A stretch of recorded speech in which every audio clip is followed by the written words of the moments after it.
నా బ్రతుకు చూస్తుంటే ఎంతో దీనంగా బతుకుతున్నాను నేను.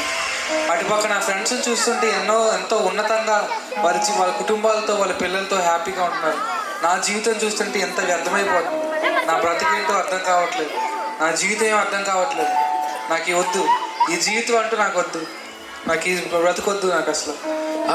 ఈ ఎండలేట అసలు ఏం అర్థం కావట్లేదు. నాన్న అభినేష్, నాన్నగారు కొద్దిగా దాహంగా ఉంది, మంచినీళ్ళు తారా? నాకు తెస్తాను నాన్నగారు.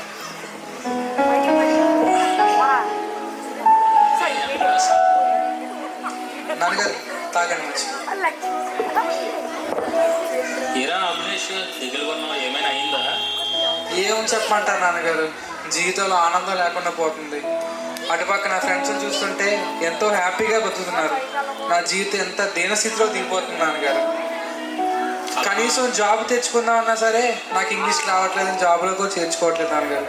నా బ్రతికి ఏమని చెప్పమంటారు నాన్నగారు? అలా అనుకోకు నాన్న, మనం మాత్రం ఏం చేస్తాం చెప్పు. మన జీవితం మన బతుకులు అంత మాత్రమే. మనం ఏమైనా చేయగలమా అంటే దేవుని పైన భారం వేయడం తప్ప ఇంకేం చేయగలం చెప్పు. ఊరుకున్నాను గారు, ఇంకా దేవుడిపై భారం అంటారు. చిన్నప్పటి నుంచి దేవుడిని పూజిస్తున్నాం, మనకి ఏమైనా మేలు జరిగిందంటారా? అంతా కీడే జరుగుతుంది. ఆ మాత్రం దానికి దేవుడిని మనం ఎందుకు పూజించాలి నాన్నగారు? ఏ మేలు చేయనప్పుడు మన దేవుడిని ఎందుకు పూజించాలంటాను? నా దగ్గర ఇంకప్పుడు ఆ మాట మాట్లాడకండి నాన్నగారు, నాకు చాలా బాధగా ఉంటుంది ఆ మాట. రవి, ఏంట్రా ఎలా వచ్చావు? ఏం లేదురా, ఇక్కడ ఒక చిన్న పని ఉండి వచ్చాను ఇటువైపు. అవునా, ఎంత ఎండలో నీకేం పనిరా? ఎంఆర్ఓ ఆఫీస్లోని ఒక పేపర్ వర్క్ గురించి వచ్చాను రా. ఆ పేపర్ వర్క్ అది వాళ్ళేమో ఒక 1 అవర్ తర్వాత రమ్మన్నారు. వెళ్ళేలాగా దగ్గరే కదా, ఇటు చూసి వద్దామని వచ్చాను. అవునా, ఇంత ఎండలో వచ్చినట్టుకున్నావు. రారా మా ఇంట్లోకి వెళ్ళి కాసేపు మంచినీళ్ళు తాగుతూ కానీ. సరేరా. అంకుల్ గారు బాగున్నారా? నాన్న రవి, బాగున్నావా? ఎలా ఉన్నావు? నేను బాగున్నాను అంకుల్ గారు, మీరు బాగున్నారా? బాగున్నానమ్మా. ఈ మధ్యన రావడం మానేసావు. అభి, కొంచెం వాటర్ తీసుకొని రారా. ఉండరా రవి, చాలా ఎండబడి వచ్చినట్టుకున్నావు, నేను తెస్తాను ఉండరా.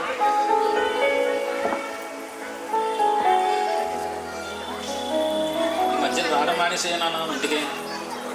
ఏం చెప్పాలి అంకుల్ గారు, డ్యూటీ ఉదయం 8 గంటలకు వెళ్ళిపోతే తిరిగి సాయంత్రం 7, 7:30 అయిపోతుంది. అందుకనే ఇంకెక్కడికి వెళ్ళడానికి కూడా అవడం లేదు. రవి మంచిది తీసుకోరా. మంచిది తాగినాను, అలసిపోయి ఉంటావు. అభి, చాలా థ్యాంక్స్ రా. మరి చెప్తావరా, అది మీలాగా ఏమైనా ఫ్రిడ్జ్లో నీరు అనుకున్నావా? మా ఇంట్లో కుండ నీరు రా, అది నీకేమైనా వచ్చేవో నాకు అర్థం కావట్లేదు.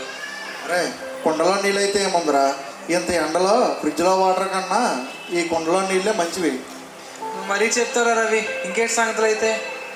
ఏముంటారా, ఆ ఎంఆర్ఓ ఆఫీస్ పని అయిపోతే నువ్వు ఇంటికి వెళ్ళిపోవడమే. అవునా, ఇంకా అయితే నేను నీతో పాటు వస్తాను రా. అయితే బట్టలు మార్చుకొని వస్తాను నేను. సరేరా. నాన్న రవి, ఈ మధ్యన అభినేష్ చాలా దిగులుగా ఉంటున్నాడు రా. అయ్యో, ఏమైంది అంకుల్ గారు? ఏమోరా, ఇంగ్లీష్ అది రావట్లేదు అంటుండు. ఏ జాబ్కి వెళ్ళినా ఇంగ్లీష్ రావాలంటున్నారు. ఆ ఏ పుస్తకాలు కొంటే నేర్చుకుంటా అంటున్నాడు, కానీ ఆ పుస్తకాలు కొనవలేను నేను, తెలుసు కదా. అవునా, అయితే ఇప్పుడున్న పరిస్థితిని బట్టి ప్రతి జాబ్కి ఇంగ్లీష్ అయితే ఖచ్చితంగా ఉండాలి అంకుల్ గారు. అది ఎంత చెప్పినా సరే వినకుండా దేవుని దూషిస్తున్నాడమ్మా. అయ్యో, అంత మాత్రం దానికి దేవుని దూషించడం ఎందుకు? ఆ ఇంగ్లీష్ పుస్తకాలు కష్టపడితే ఖచ్చితంగా వస్తాయి. నేను చెప్తాను అభికి. నువ్వు చెప్పమ్మా, నేను చెప్తే నా మాట వినట్లేదాడు. ఏంట్రా మీ ఇద్దరు ఏదో నా కోసం మాట్లాడుకుంటున్నట్టుకున్నారు? అదేం లేదురా, నార్మల్గానే మాట్లాడుకుంటున్నాం. సరేలే కానీ పదరా, అయితే నీ పని చూసుకుని వద్దాం. అంకుల్ గారు, మేము అలా ఎంఆర్ఓ ఆఫీస్కి వెళ్ళి వస్తాం. సరే అమ్మా, జాగ్రత్తగా రండి. స్నేహితులిద్దరూ ఎంఆర్ఓస్కి బయలుదేరి ఎండలో కష్టపడుతూ తిరుగుతున్నారు. వారి సంభాషణ ఏ విధంగా ఉందో ఒకసారి మనం గమనిద్దాం. అయినా రవి, ఇంత ఎండలో నీకు ఎందుకురా ఈ పనులు? ఏముందిరా, ఇక్కడ అది శాలరీ గురించి మా ఆఫీసులో అడిగితే వచ్చాను అనమాట. అయినా ఆ పేపర్ వర్క్ అయిపోతే ఇంక మళ్ళీ పని ఏం లేదురా. బాబు బాబు ఈ పేపర్ వర్క్ కంప్లీట్ చేసుకో. బాబు కొంచెం ధర్మం రే చేయి అభి, అయినా ఇంత ఎండలో అసలు ఎలా బతుకుతున్నాడు ఈయన? బాబు ధర్మం చేయి బాబు. తన పుట్టగోడు కోసం ఎంత కష్టపడుతున్నాడు ఆయన. ఏంటో ఈ ప్రజలు ఏంటో అర్థం కావట్లేదు. రే అభి, అక్కడ అయిపోయారా? రవి ఏం లేదురా, పదరా. ఏముందిరా, ఆ పేపర్ సబ్మిట్ చేస్తాను అనుకో, ఇంకా నాకు ఇంకేం పని ఉండదు, ఇంటికి వెళ్ళిపోవచ్చు. అవునా? అయితే వెళ్ళి పేపర్ తెచ్చుకోరా, నీకోసం ఇక్కడ వెయిట్ చేస్తుంటాను. సరే, ఆ చెట్టు నీడని కూర్చొని కాసేపు ఉండు, నేను వెళ్ళి పేపర్ వర్క్ చేయించుకొని వచ్చేస్తాను. అలాగే రవి, నీకోసం వెయిట్ చేస్తాను.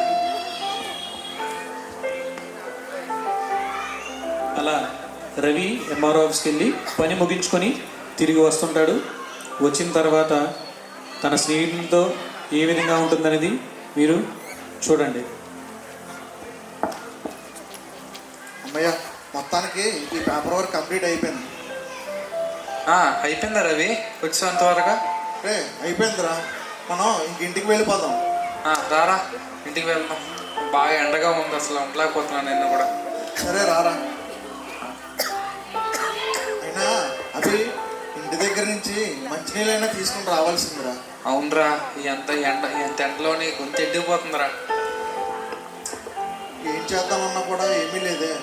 రే రవి, నా దగ్గర 2 రూపాయలు ఉన్నారా? నీకో నిమిషోడా నాకో నిమిషోడా తాగుదాం, రారా. అబ్బా, ఎంత మంచి వార్త చెప్పావురా ఎంత ఎండలో. సరే పద. రారా.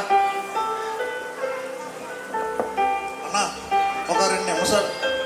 బాబు ధర్మం చేయి బాబు. అరే అభి, అలా దానం చేసావేంట్రా? నిమ్మసోడా కొనుక్కుందాం అన్నావు. అదే లేదులేరా, ఆయన చూస్తే బాగా జాలేసింది, అందుకే డబ్బులు ఇవ్వాలనిపించి ఇచ్చానురా. అరే అదేంట్రా, నిమ్మసోడా కొనుక్కుందాం అన్నావు, మన దాహం ఎలా తిరుగుతుంది? మన ఇల్లు ఇక్కడే కదరా, ఇంత ఎండబడి వచ్చాము, మళ్ళీ తిరిగి వెళ్ళిపోయి మా ఇంట్లో ఉన్న కుండ నీళ్ళు నీకు నచ్చి అన్నావు కదా, ఆ కుండ నీళ్ళు తాగుదాం, రారా. అయినా నీలో ఈ మార్పుని మొట్టమొదటిసారి చూస్తున్నాను రా. ఇన్నాళ్ళ మన ఫ్రెండ్షిప్లో నువ్వు ఒక్కసారి కూడా దానం చేయడం నేను చూడలేదు. అలాంటిది నువ్వు దానం చేసావు, నీలో కూడా మార్పు మొదలైందిరా. అదే లేదురా రవి, ఎందుకో ఆ వ్యక్తిని చూస్తే కొంచెం బాధ దిగులుగా అనిపించిందిరా, అందుకే ఆ పని చేశాను రా.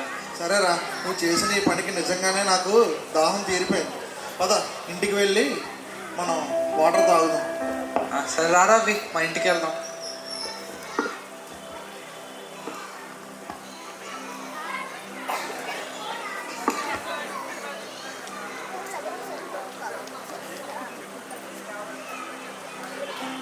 ఇదే సమయంలో వీరు బయటికి వెళ్ళిన సమయంలో అభినీష్కి ఒక పార్సిల్ రావడం జరుగుతుంది. సార్, ఎవరు బాబు నువ్వు? అవినేష్ అన్న పేరు మీద ఒక గిఫ్ట్ వచ్చింది. అవునా, మా అబ్బాయికి పార్సల్ వచ్చిందా? అవునండి. ఏంటమ్మా అది? ఏమోనండి, తెలియదు. అవునా, థ్యాంక్స్ అండి తెచ్చినందుకు.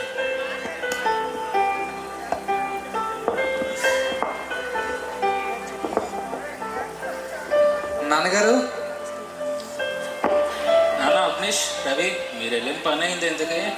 అయిపోయింది అంకుల్ గారు, మొత్తానికి ఆ పని అయితే పూర్తయింది. కానీ ఈరోజు నేను ఒక అద్భుతాన్ని చూశాను. అవునా, ఏంటమ్మా అది? ఈరోజు మొట్టమొదటిసారిగా అభి ఒకరికి దానం చేశాడు. అవునా, నిజమా? అంటే ఇది అంతా చూస్తుంటే అభిలో కూడా మార్పు మొదలైంది అనిపిస్తుంది నాకు. అంతేనమ్మా, దేవుడు మన ప్రార్థనలు ఆలకిస్తాడు ఎప్పుడైనా సరే. అదేం లేదు నాన్నగారు, ఆ వ్యక్తిని చూస్తే కొంచెం జాలి అనిపించి ఆ డబ్బులు ఇవ్వాల్సి వచ్చిందండి. మంచిదేరా, పర్లేదా, కూర్చో, లోపలికి రా. రే అభి, కొంచెం వాటర్ తీసుకొని రారా. తెస్తాను రా.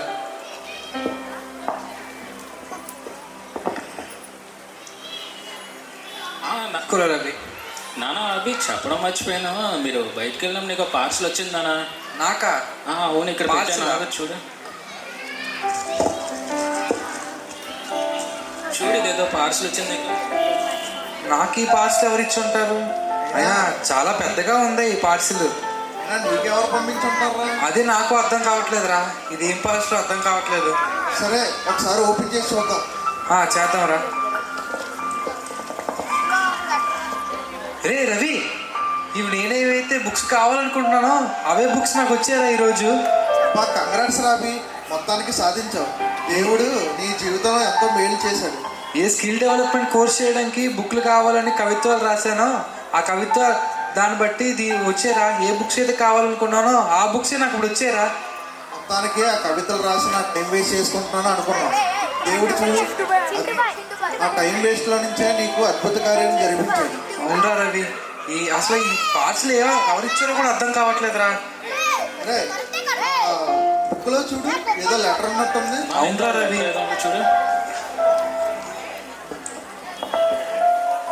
రాసిన కవితలకు గాను మేము మీకు ప్రథమ బహుమతిగా ఈ కమ్యూనికేషన్ స్కిల్స్ పుస్తకాన్ని మీకు ప్రజెంట్ చేస్తున్నాం.